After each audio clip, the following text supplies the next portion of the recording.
Kidding? Just one shot? They're not all zombies, Doug.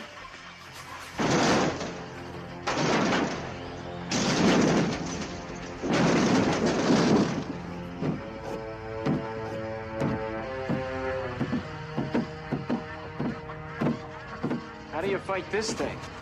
Maybe we could drown it in A1 sauce. Well, sometimes that is better. The person you put up there ain't the person that comes back. It's a dance song to get down with. About 6 feet under. Get there. Ooh, I love this song.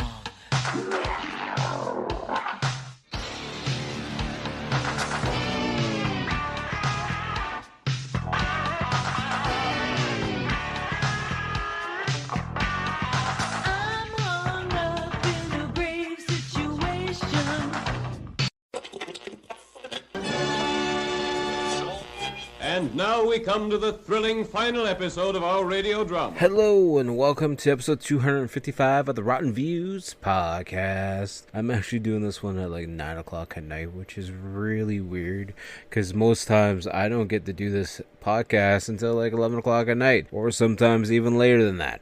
So doing it a little bit earlier this week is actually a pretty good feeling, I'm not gonna lie.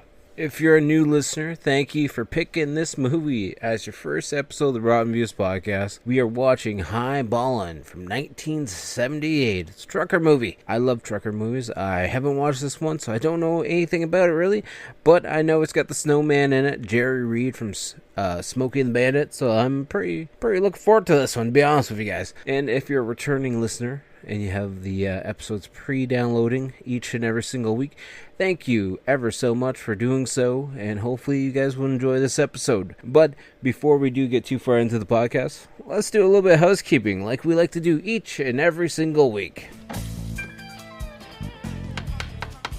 Housekeeping?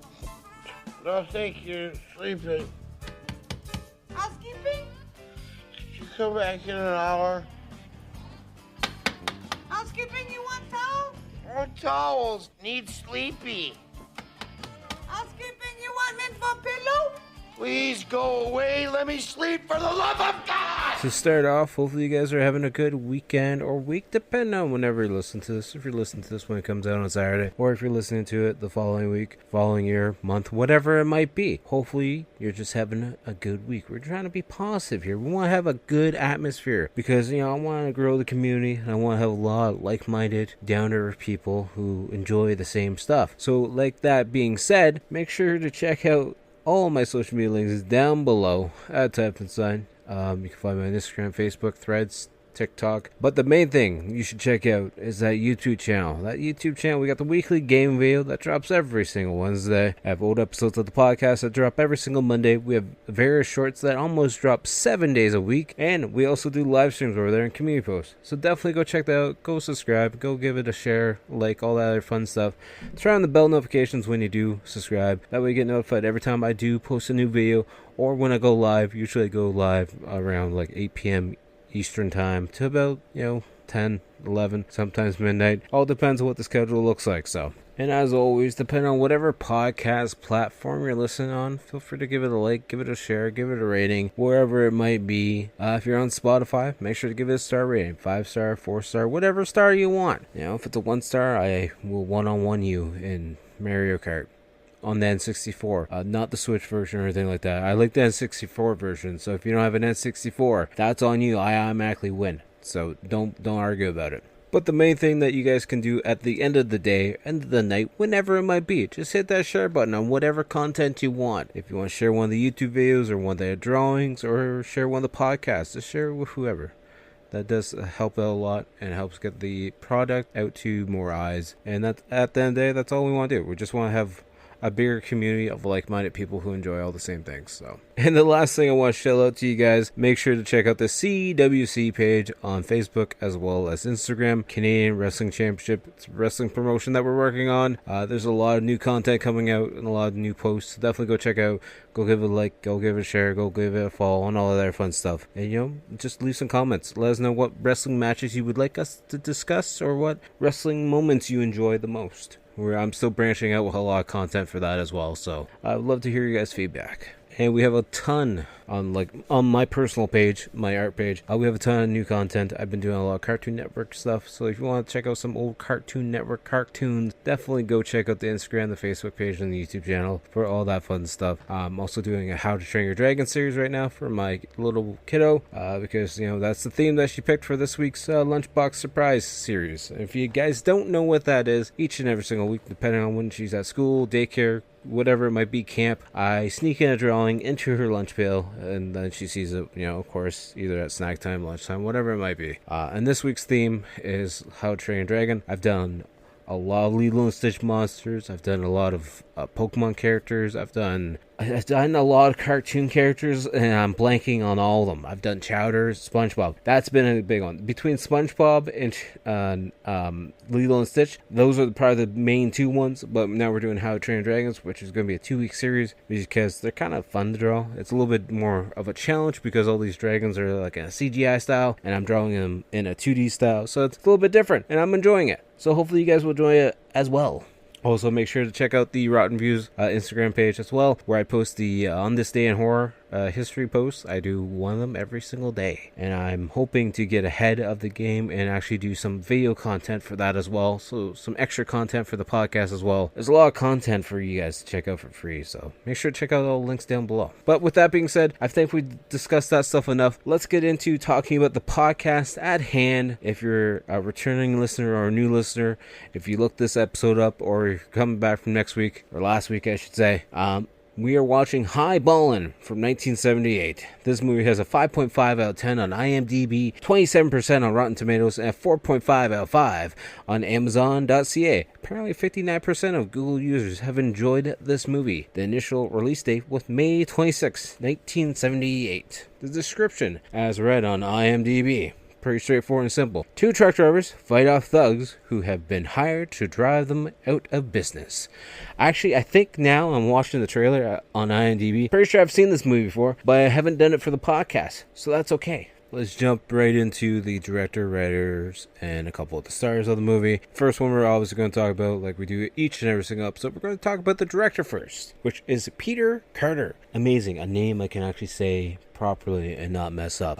He's the director for 1979's Klondike Fever, director for 1982's High Point, as well as director for 1977 Rituals. He also was apparently the assistant director for 81 episodes from 1963 to 1965 of The Forest Rangers, a TV series I have never actually heard of before in my life. And that sound you just heard falling in the background was some artwork that magically fell off my desk. And I'm not sure how, but maybe the place is possessed by a ghost. Maybe I can get them to be my editor. To save me a little bit of work at least. This movie, for some reason, I'm not really too sure why, it has 3 writers tied to it. The first one we're going to talk about is Paul F. Edwards. He's probably the writer with the most backing behind him, I guess you could say. He was the writer for 1987 to 1988, and the creator for Buck James. He did 19 episodes. He was part of the additional crew for V from 1984 to 1985 as well. He was part of the additional crew for 52 episodes from 1970 to 1973 of Gunsmoke. I've heard of all 3 of those TV shows. Have I watched them all? Or even watched like an hour or so of them? No. Gunsmoke, probably. Actually, Gunsmoke most likely just because when my parents were younger and I was living with them, they probably had it on while I was, passing through to go to my room or go outside or do something. So most likely, I saw that bits and pieces. But to actually sit down and know them, no. I do know Robert Englund, I believe, started in the TV show V, so I know that part, but that's about it. Alright, so now we're going to jump over to the second writer on this movie, which is Richard Robinson. He was the writer for 1978's Piranha. The writer for this, of course, in 1978 as well. He's the writer for the 1995 TV movie Piranha, which I don't know. I've seen that one. I've seen the 78 one. I didn't know there was a TV movie in 95. But he was also the writer for 1977 Kingdom of Spiders, which we also did on the podcast probably sometime either earlier this year or last year. I don't know the episode, and I'm not looking it up. If you guys want to listen to it, go check it out. It's in the back catalog somewhere.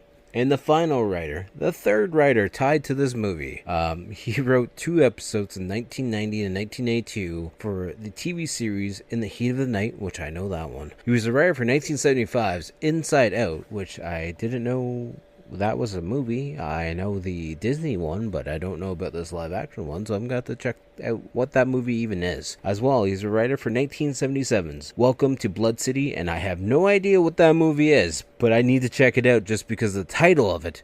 So now I got 2 movies tied to this guy that I need to check out, which are being added to my list, and maybe they'll become episodes of the podcast. Who knows? Now we're going to jump to 2 of the main actors in the movie. We're only going to talk about 2 of them. This one person you might kind of know, Peter Fonda, who's playing the character of Rain, I believe is his name.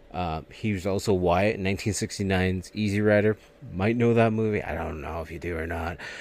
He was also Yulee Jackson in 1997's Yulee's Gold. As well, he played Damian Blade in 2007's Wild Hogs. I have to revisit that Tim Allen movie. I have no idea what character he is in that movie at all. It's been a while. He is also Byron McElroy in 2007's 3:10 to Yuma. Never seen the movie, saw the trailer once, didn't really pique my interest. Let me know down in the comments if it's a good movie, and if it is, maybe I'll check it out. Maybe I'll just add it to my bucket list of movies just to watch for the sake of watching it. Apparently it's got 7.6 out of 10 on IMDb, so it seems to be decent. Alright, now we're going to jump to the second actor, the one that I enjoy more. He's the Snowman.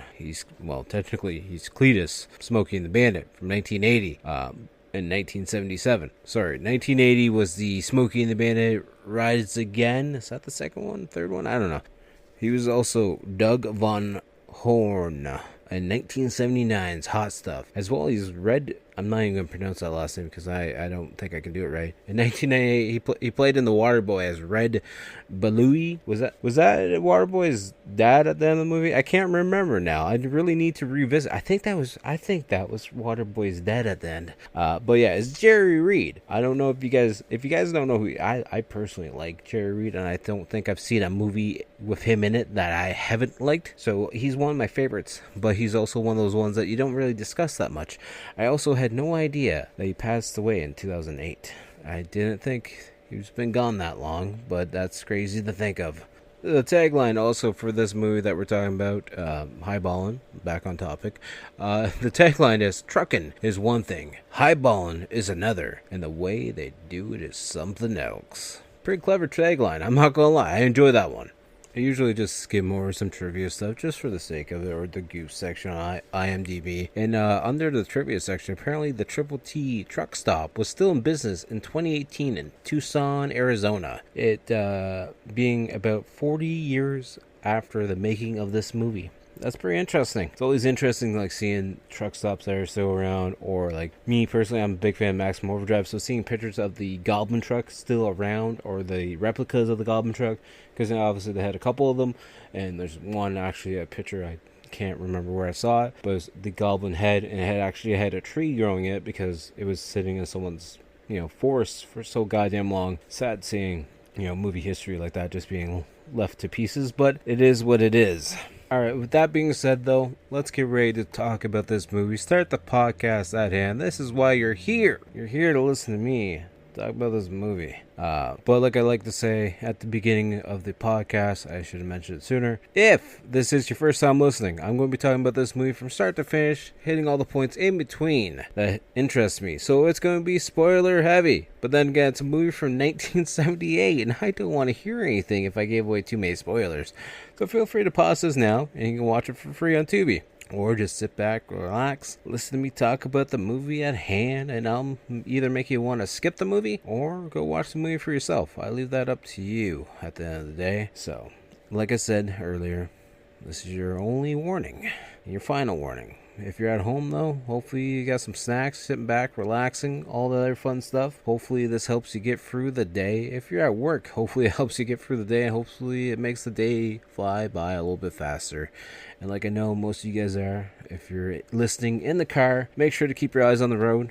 Make sure to not hit any pedestrians. There's no points. There's no extra points for running over people, okay? Just letting you know that. That was an old game in the 90s, and that wasn't a real game. Might be actually in a video game, actually, now that I'm thinking about it, but it's not real life, so don't do it, okay? Keep your eyes on the road and get to wherever you're going. And I'm going to get started on the movie at hand right now before I say something else that's stupid. So hopefully you guys enjoy this episode of the podcast. Presents Saturday Night at the Movies, the television series which each week brings you the finest in recent motion pictures. Tonight... You know, it takes a special kind of guy to push them big old 18-wheelers down the highway. But they're a tough breed, them dudes. They make a 900-mile run in the blizzard look like a trip to church. Hi, this is Jerry Reed. We just finished shooting a motion picture about some of these good old boys. And before we got through with the ride, well, it got wilder than a can of crap.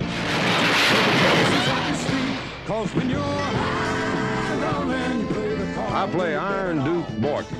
You can't miss me. I'm the one on the screen with the cab over face. Whoa, what's that extra $50? What is that? That's for a hurry-up on a load.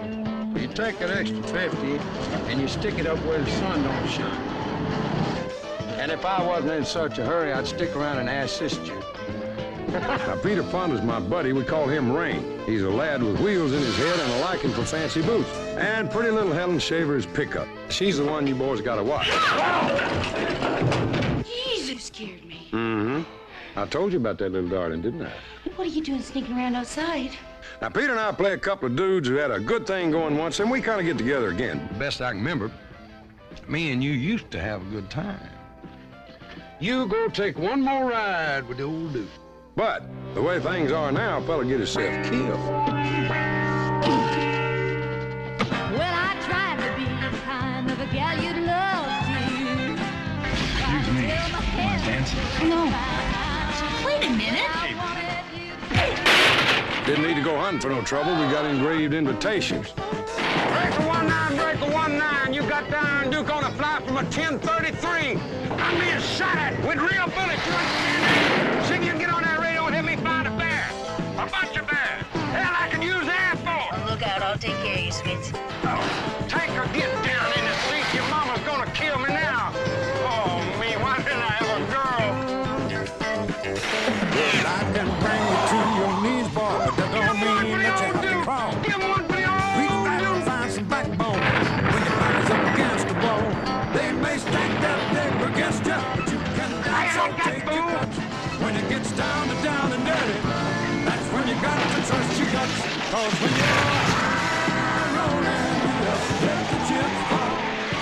So shift over to the fast lane, brother and sister, and see this story of two throttle jockeys who get into it up to their eyeballs in High-Ballin from American International. The movie starting out with that classic MGM lion roar, and then the movie just starts right off. We see this old windy like hill road going up and down.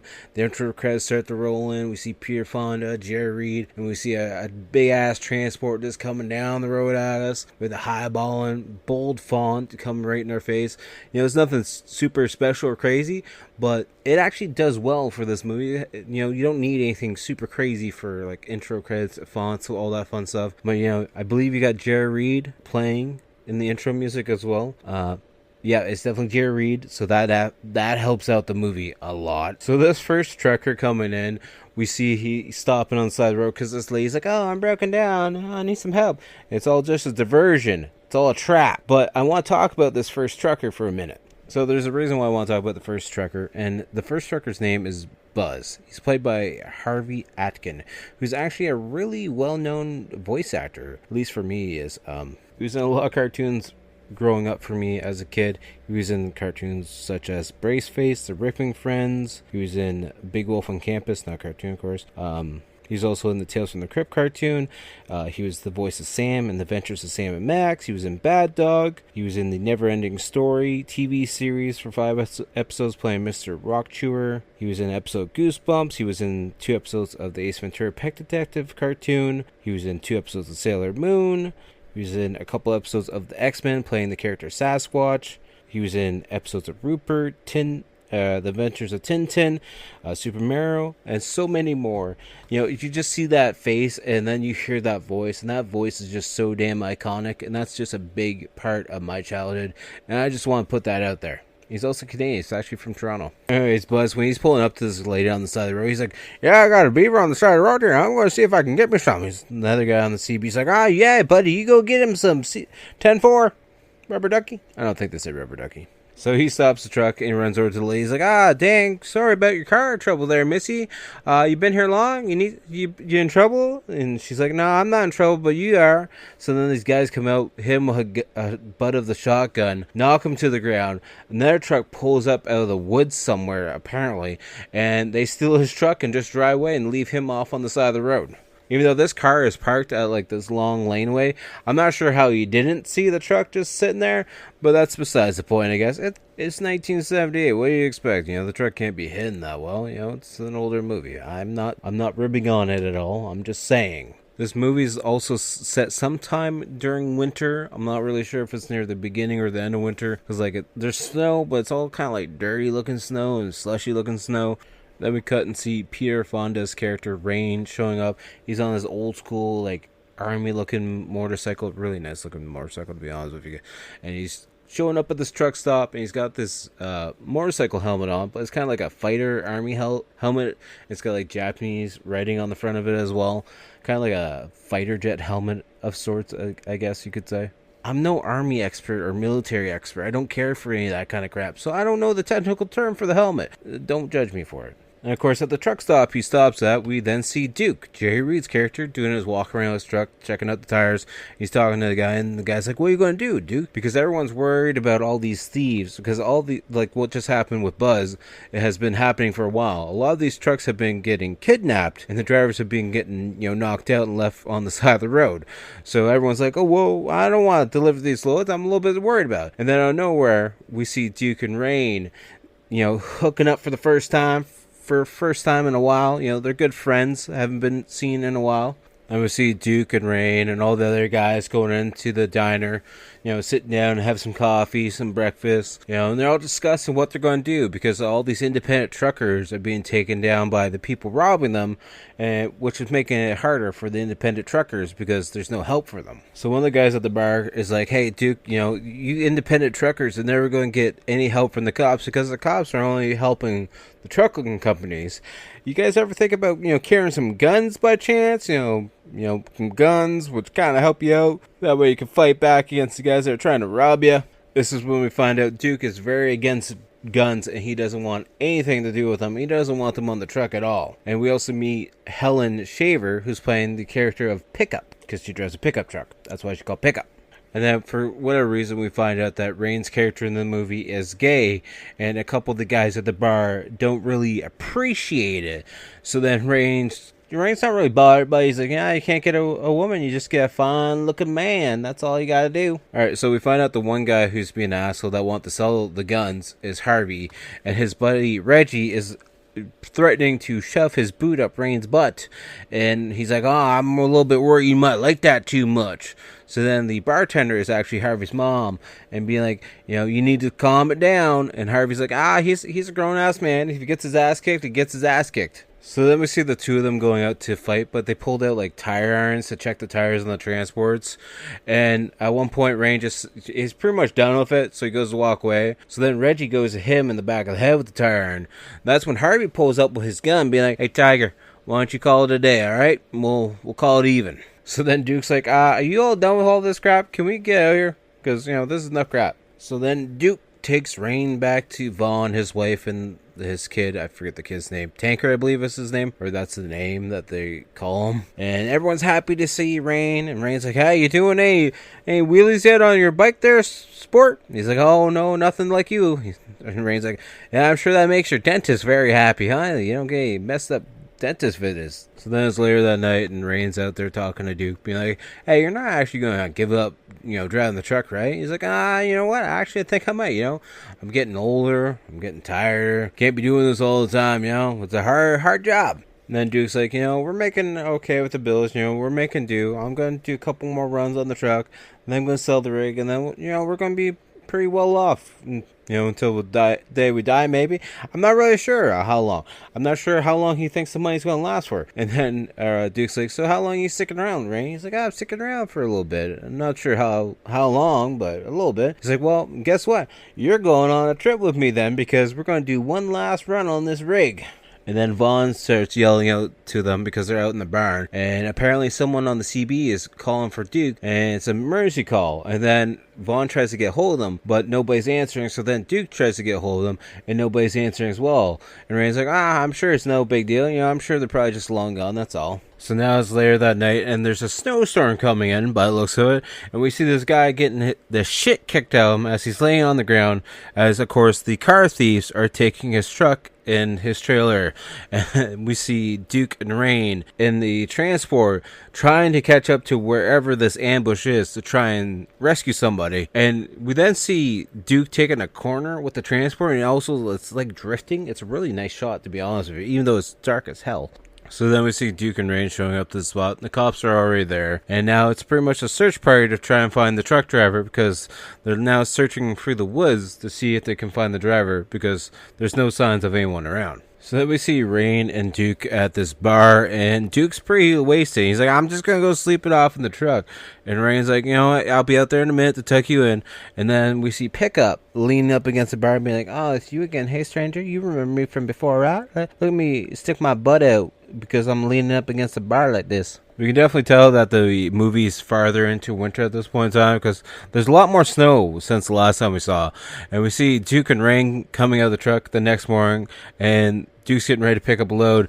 And Rain's like, you're looking pretty bad, Duke. He's like, I'm feeling fine. I just got a little bit of a headache. It was a rough night. So then Duke's going into the warehouse. He's like, hey, Bud, you want to go load my truck for me? And then we see Bud's already been drinking pretty hard this morning. So then they start getting in a little tussle. Not really anything serious at the moment, but it was going to lead to something serious. But then King Carroll shows up being like, hey, guys, no fighting on company property, okay? No, we'll get everything sorted out. Don't worry about it. So then Duke's like, so, King, did you get that permit that I need by chance? He's like, nah, that's going to take a couple extra days or, a few hours. I don't know. And, Duke's like, so, it's going to cost you some extra money then. He's like, don't worry about it. If you get jumped, I'll just cover the cost. Don't worry about it. It's no big deal. You independents, you worry too much about being jumped. So then we see Duke's truck getting loaded, and then Bud is charging him an extra $50. And Duke's like, what's that for? He's like, well, that's for your hurry-up fee. He's like, well, you take that extra $50 and shove it up where the sun don't shine next time, all right, buddy? So we see Duke's fully loaded up now. He's hauling some cars, and some like old-school-looking NASCARs, like Tom Petty-style NASCARs. I think that's the right name. Don't hate me if I said the wrong name. But they actually look pretty sweet. While hauling this load, we see Duke and Rain stop, and they're picking up Tanker, because Tankers want to go on the road with his pop, which is understandable. Probably be a fun drive. Maybe not at the point in time where everyone's getting robbed, but it's probably still be a fun time. So as they're driving their load, Pickup comes on the CB, and Duke's like, hey, Rain, I think that's your mobile beaver there on the other end of the line there. And of course, Pickup's on the other end of the line on the CB, just to warn them about some police working. And they get to the end of this road, and we find out there's a detour, which probably shouldn't be there. And of course, this detour is bringing them to a very low bridge. And then they're looking over and being like, well, we're never going to be able to fit underneath this because there's a half a foot too low. And Duke's like, well, I wonder who set up this detour. And of course, it's a trap. So then Rain's like, well, you can't raise the bridge, so you got to lower the river. And he's like, what are you talking about? He's like, well, we got to lower the air pressure from the tires. That way we can lower the truck to get it underneath the bridge, which is actually a smart thing. And I've never actually seen anyone ever have to do that before. But it's kind of clever at that point in time. And then we see a couple vehicles coming down the road towards them, and of course it's the ambush team. So Rain's plan actually works. They get the truck underneath the bridge and through before the ambush team actually comes in, because they stop at the roadblock detour thing. They pick up the signs, pop in the back of the truck, and then Duke and Rain and Tanker are on their way down the road farther. And then back in the truck with Rain and Duke and Tanker, we find out that Rain used to be a stunt driver. It was kind of hinted at earlier, but now he doesn't really do too many stunts because he's a little bit scared to do the stunts, so it's a little bit hard for him to do his job if he's pretty much scared of dying, which is understandable. So as they're driving down the road, we see the roadblock ahead of them somehow, and it's a lady out on the side of the road, and they're like, you know what, we're actually just going to blow through this and not even worry about it. And they do, and then one of the guys pops up with a gun and starts shooting at them, and Duke's like, goddamn, just going to kill a fellow then, huh? So then we see Duke on the CB ready for help, and of course Pickup's like, oh, look, it's you again, what's happening, am I your mom?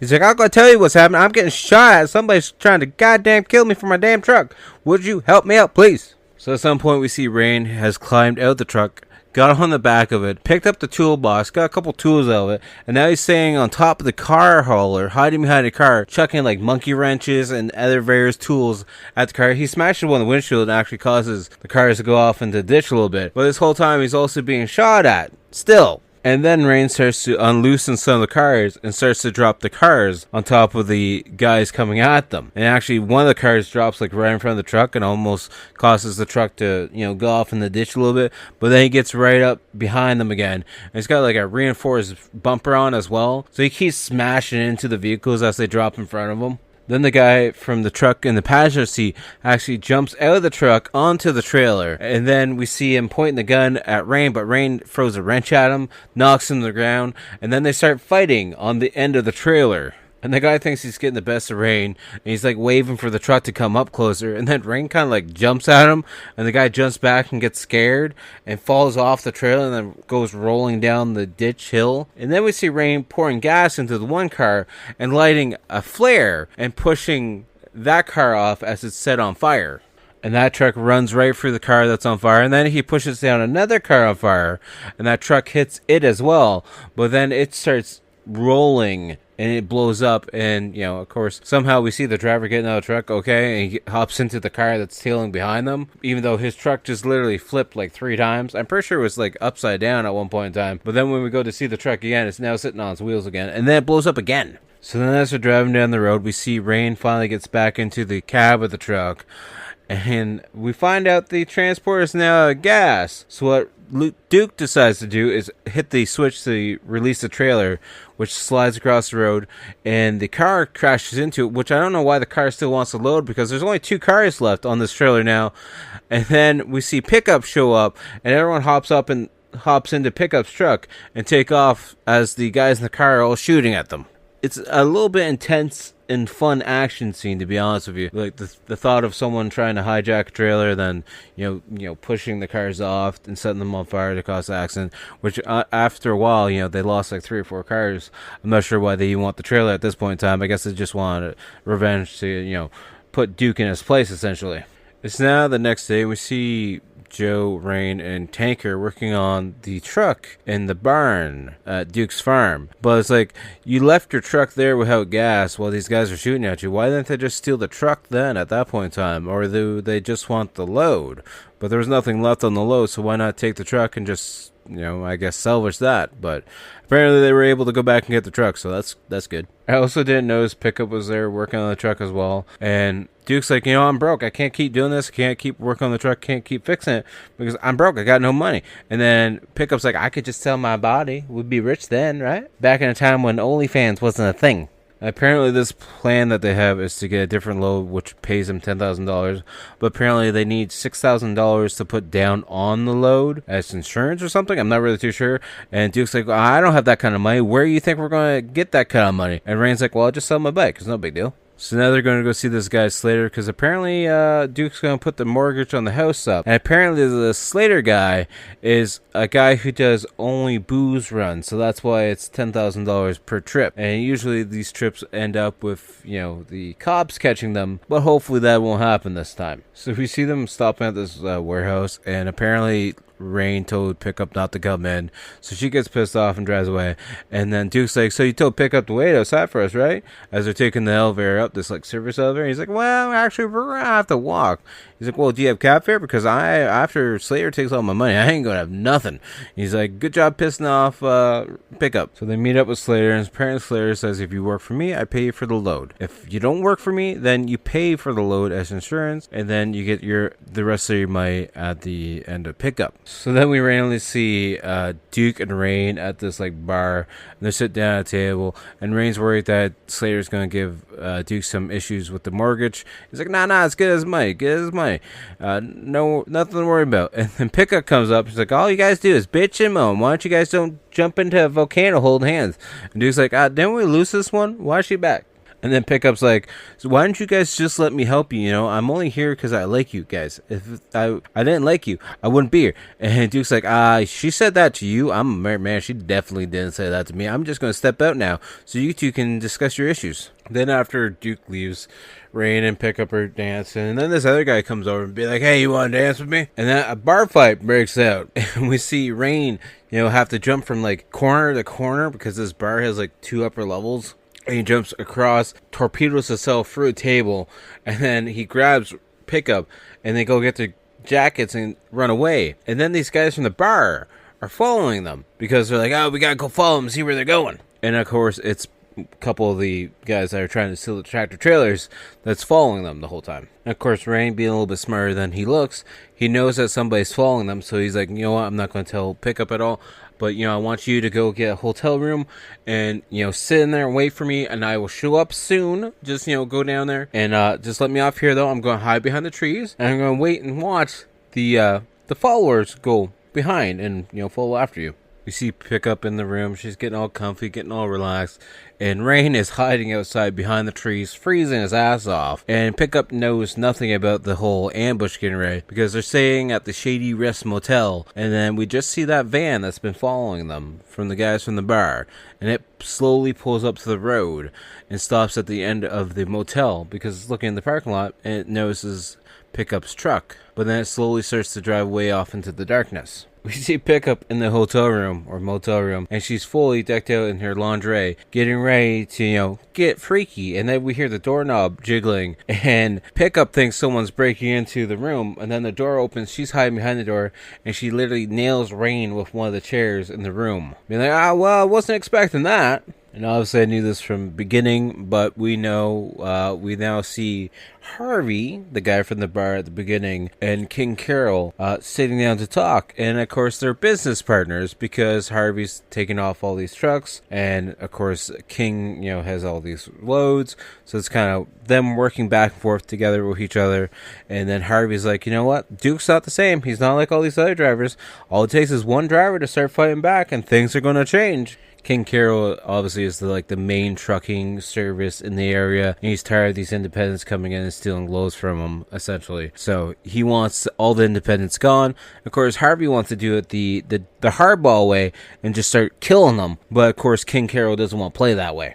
Then also during this sit-down meeting with King Carol and Harvey, we find out Slater was telling King Carol that Duke's going to be transporting some booze, because it sounds like they're all working together, and that. Then King Carol's like, see, you don't have to kill him. You don't have to do anything about it. This shows that he's hurting for money, because he never does that kind of load. So just leave him be, and he's going to be drowning with debt soon. So just leave him be. And Harry's like, no. That still leaves the cowboy anyways. He's like, well, what's your issue with him? He's like, well, it's just business. He owes me. And by cowboy, we mean Rain, of course. And King Carol gets pissed off at Harvey being like, I still call the shots here. You understand that, right? It's now later that night, and we see Pickup getting out of bed to have a smoke, and she's looking out the window. He's like, Rain,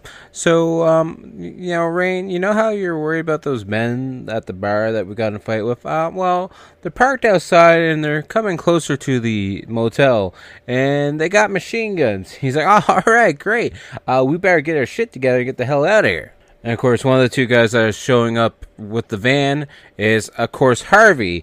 And he just starts blasting at the whole building, trying to kill them. But, of course, they jump out the back window, and next thing you know, we see them jumping into Pickup's truck. Them being Rain and Pickup, of course. And we see Harvey and his other henchman guy just driving off into the distance, off into the darkness somewhere. So now we see Rain driving the pickup truck, pickups, and they're following the van to see where the van's going. And, of course, they follow that van all the way back to King Carol's. And like, of course, shocking that it's King Carol trying to screw us all over. So then Rain decides it's a good idea. He's going to take Pickup's gun, leave her in the truck, and then sneak into the compound. And then an alarm goes off. The security guard wakes up, calls King Carol. And King Carol shows up in his onesie, pajamas, with his cowboy hat on. Being like, well, where is he? Where is this man hiding inside my compound? So we see Rain breaking into the warehouse, or one of the warehouses on King Carol's property, and he sees this big giant sign that says "No admittance," and he opens the door, and inside the door is a bunch of different transports that are being, repainted and probably reassembled or disassembled. I'm not really too sure. And then we see Pickup walking outside her truck, and then the security guard comes over and be like, "You looking for some trouble there, Missy?" And they go to grab her, and she starts honking on the horn, and then they start dragging her away. And of course, that was the sign that they were told each other to give. If there's trouble on Pickup side, to honk the horn and escape to go to the police. And obviously he honks the horn, or she honks the horn. He hears it and he goes to get ready to leave the warehouse, but then both bay doors start to open up and security starts to drive in El Caminos of all things. Maybe a Ranchero, I'm not sure really what it is. I think it's an El Camino, I could be wrong. But then also the van drives in as well. And then we have Rain hiding inside the warehouse because he's like, well, I can't really be seen by these guys. And then we see Harvey getting out of the El Camino or wherever it might be. He's like, it's probably that cowboy. You guys all keep an eye out. Shut all the bay doors. He's hidden here somewhere.